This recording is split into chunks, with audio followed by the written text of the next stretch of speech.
Okay, for the past 2 years I've been contemplating, do I buy a box, put the roof rack on the car, not buy a box, buy a box, make my life easier?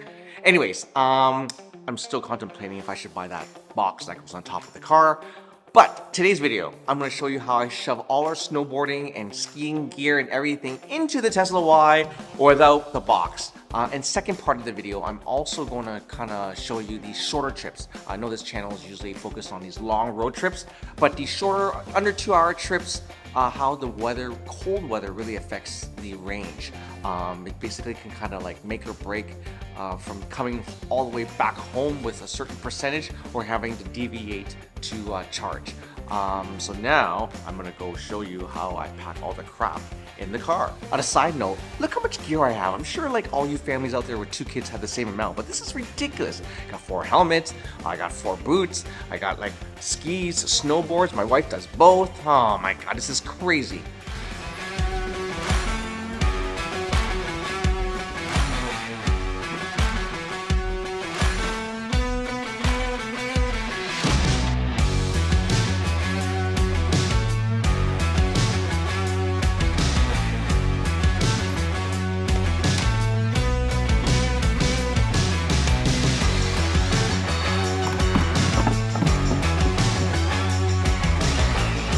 And here it is, all snugly packed in the car.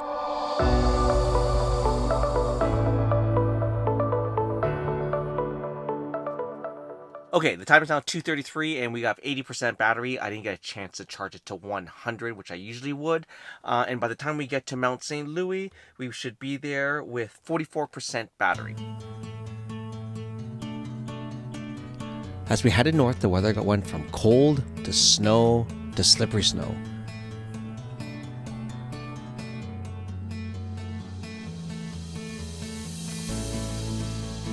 Even to the point when cars were sliding off the ramp.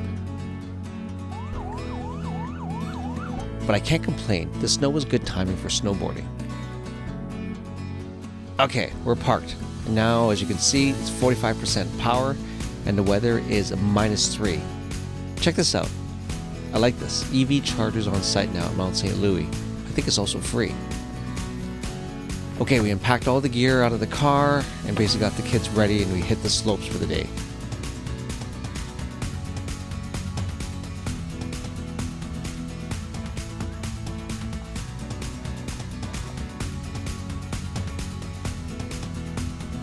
Around 6:30, I decided to precondition the battery before leaving for an ETA of 7:15 p.m. Getting back into the car, power is now 40% and the temp is -6 Celsius. So according to the system, we arrived home with 7%.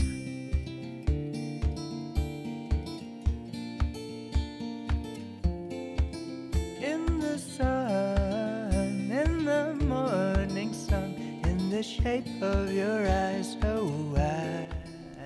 Everything was smooth sailing until it started snowing pretty hard, and because of that we drove much slower, and it's kind of a win. With the decrease of energy consumption, we basically would have gained 4%, so when we got back we would have had 11%.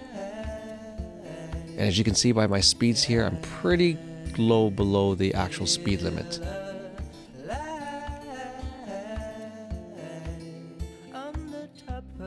The roads got so bad, like I mentioned in my last video, best thing to do is I enabled off-road assist and lowered the regen braking, would help so much for slippery conditions.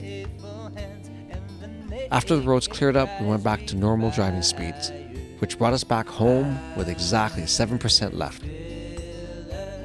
Okay, we're back, and my back is killing. But a few things I want to add. That's 7% to like normal people that don't do road trips might be like a little bit of nail biting. But it's honestly okay because the main thing was the temperature didn't drop. That's what I want to add in. If we kind of expected the temperature to drop, and this happened to us before where we're driving thinking that we have a good amount of percentage and suddenly the temperature drops significantly, that's bad times. That's when I don't rock it, and I literally showed up at superchargers with 0%, and that's not a good feeling.